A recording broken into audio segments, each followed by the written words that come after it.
A call to celebrate, usually an anniversary or a special event, and it can be the actual event itself. That is a jubilee. So what is a debt jubilee? It's actually the exact opposite of that, and I'll explain and tell you everything you need to know in this video as we explore.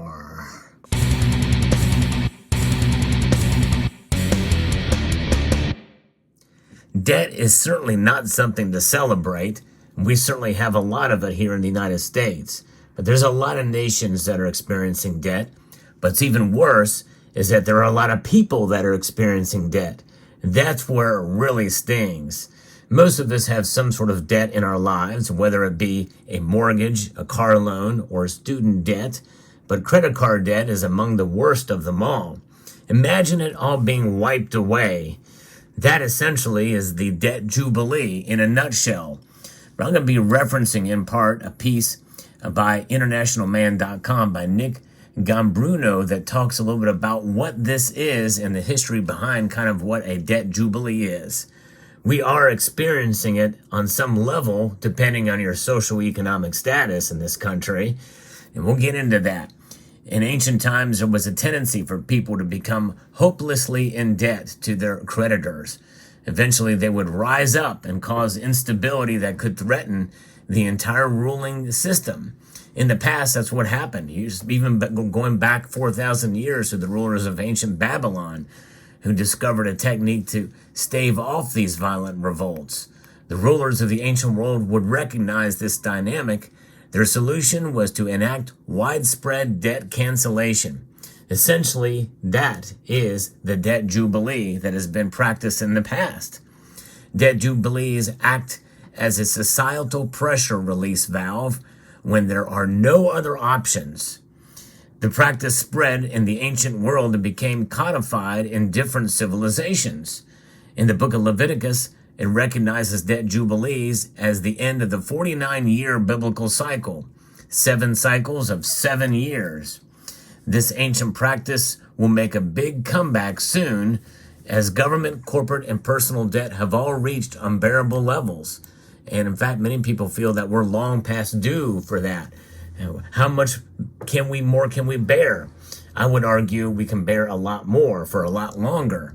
The debt jubilees have already started, though, in a sense, and the investment consequences will be profound. The biggest wealth transfer, and that's exactly what it is it's a wealth transfer. It's the debt jubilees do not magically create new wealth, by the way. They simply just redistribute it. And that's kind of what the idea of what modern monetary theory is. And so it doesn't seem like a good thing now when we think about Keynesian policies to enact these little mini debt jubilees that we find ourselves a part. They're all related around to this, the fiat dollar, the currency that we see inflated, losing value at a rate of 3.2% according to the latest CPI numbers from the Bureau of Labor Statistics. But we know many things are much higher than that. That is stealing from us, essentially. It is theft that has not been codified by any government body, but we know these governing bodies here in the United States, the Congress, they allow for spending, which as a direct effect causes inflation down the pike, and we're starting to witness it now, big time.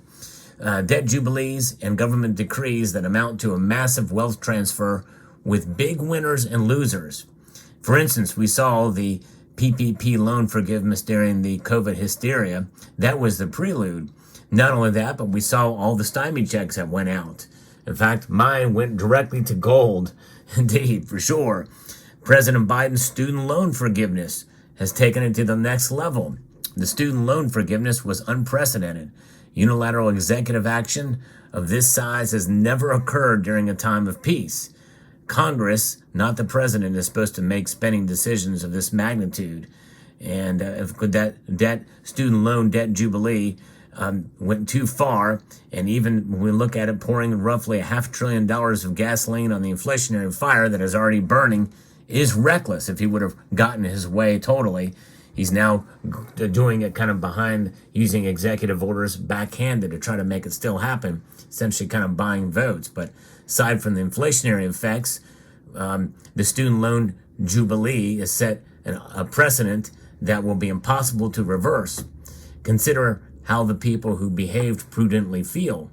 These people took different career paths to avoid student loans, cut back on their spending so they could afford college without borrowing, or they already paid off their student debt.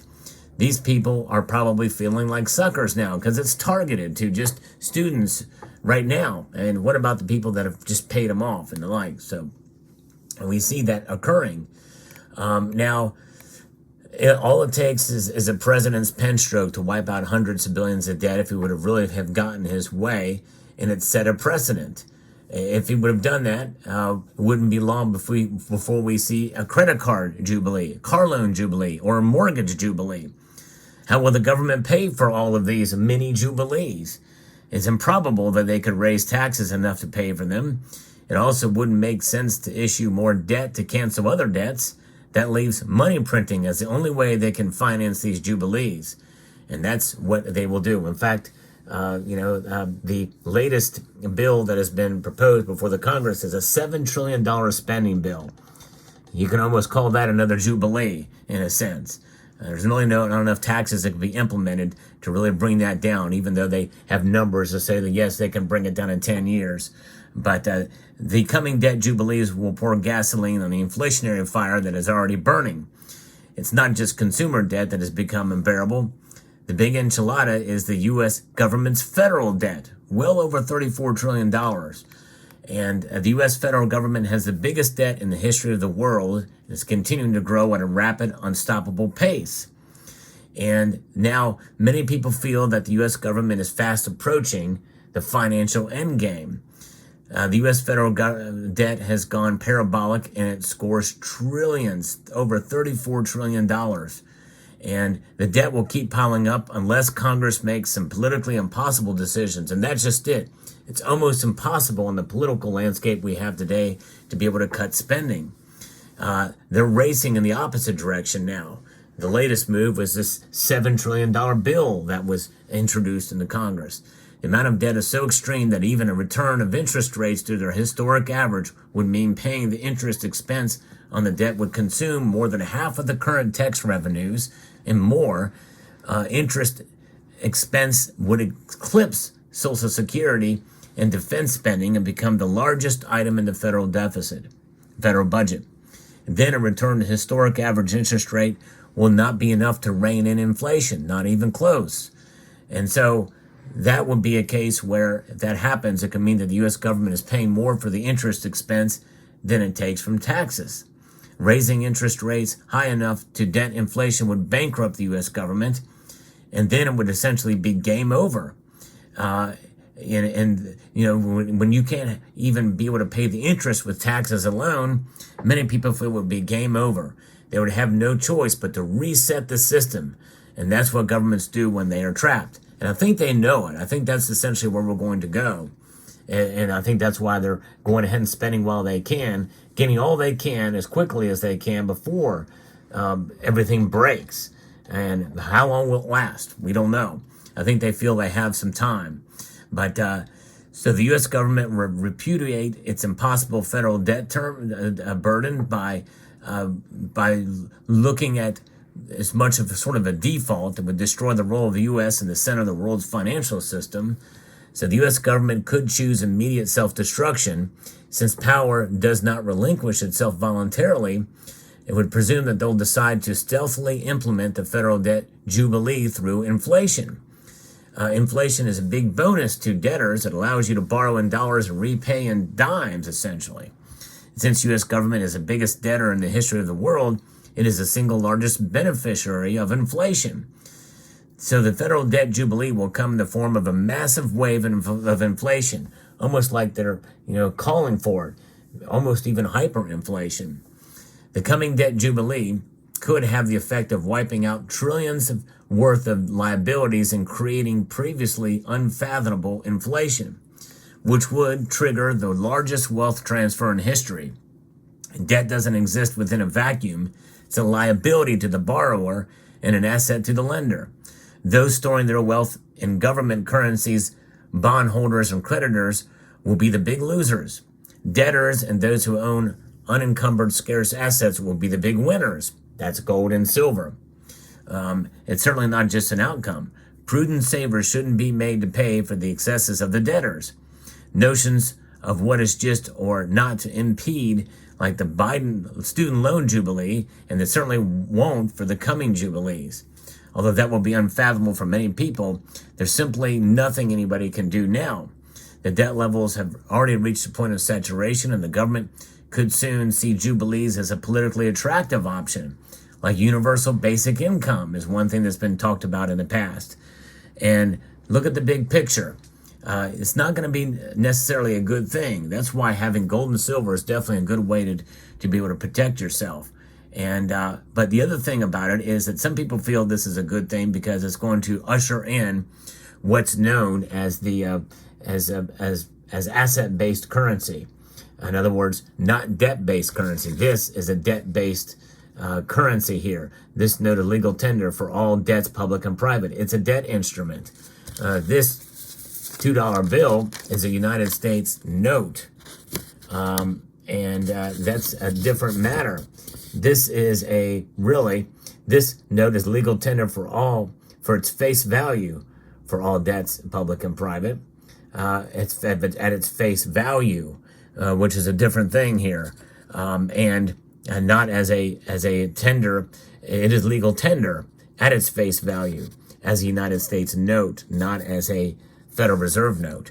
So those are the differences there. But even more than that, think about having an asset-backed currency that's backed by gold and silver or some other commodity, something that is limited, a rules-based monetary system. And some people feel that is really where it's going to go. Eventually, I think that will probably be what they'll be forced into. But there's a long way before that can occur, because they can do universal basic income on some level, and they can also control spending, and they can also control not just their spending, because that is kind of out of control, as we know, but they can control your spending through a central bank digital currency. And they're going to do that first. They're going to probably reset everything, and with this debt jubilee for them, and maybe even wipe out the national debt, but come at great expense for everything else. And maybe there would be something globally that's done. We'll say every nation can start fresh with zero debt, start from square one, and then they usher in that central bank digital currency, and then from there they can stimulate and contract the money supply at will with the stroke of a button or an algorithm. The algorithm and the artificial intelligence, machine learning, can go out to random people and say, hey, you have been chosen for this week to spend this much money, or else by this date, or it expires, or you will, you cannot, your account is locked for, you can only spend so much in so many days. You're allotted to spend this much in 30 days. You can't go past that level. That's how they would do it, randomly, based off of an algorithm, based off of regions. And that is essentially, in their way, kind of stabilizing the economy. They may even give you money to sign up early for a central bank digital currency, or cancel a debt, a jubilee for you, a jubilee for me, so that you will come into their central bank digital currency. That's what they want. That's where it's going, where they control you. Not just there, but they can also control you based off of your behavior. If you don't fall in line with the end thing, then, your social credit score, by then that will be implemented and be a part of the narrative and of what is considered a good citizen. It's kind of scary to think about. But when we hold gold and silver, we essentially are thumbing our nose to the system, and our middle finger as well. And we have our own jubilee, a precious metals jubilee. That is indeed the thing. We are quite a ways off from an actual debt jubilee, and the big one that many people think is coming, that's regarded to NESARA and GESARA, which is a global reset of everything. We're a long ways off from that. And it's not all just pie in the sky. And because if it goes back to an asset-based currency or a gold standard or a bimetallic standard, they have lost control. They will fight hand over fist to keep that control for as long as possible. It's going to be a long time. We got a long road ahead of us before that happens, no question. But you can protect yourself right now by having gold and silver in your portfolio. And every ounce that you get of gold or silver, or even fractions of an ounce for gold, every bit of that is a reason to celebrate, is a reason to celebrate your personal debt jubilee, because these are not debt-based instruments. They are indeed wealth. They are the exact definition of money. And so we hold them to be self-evident that gold and silver shall protect us from debt, from inflation, and from everything else that ails us in terms of our financial and fiscal insanity that we find ourselves a part of in this world today. Have gold and silver outside the system. There is your debt jubilee. So I hope you found this video informative, insightful, and educational. Would like to extend a multitude of gratitude to each and every one of you for taking the time to watch, and to encourage you to please rate, share, comment, and subscribe.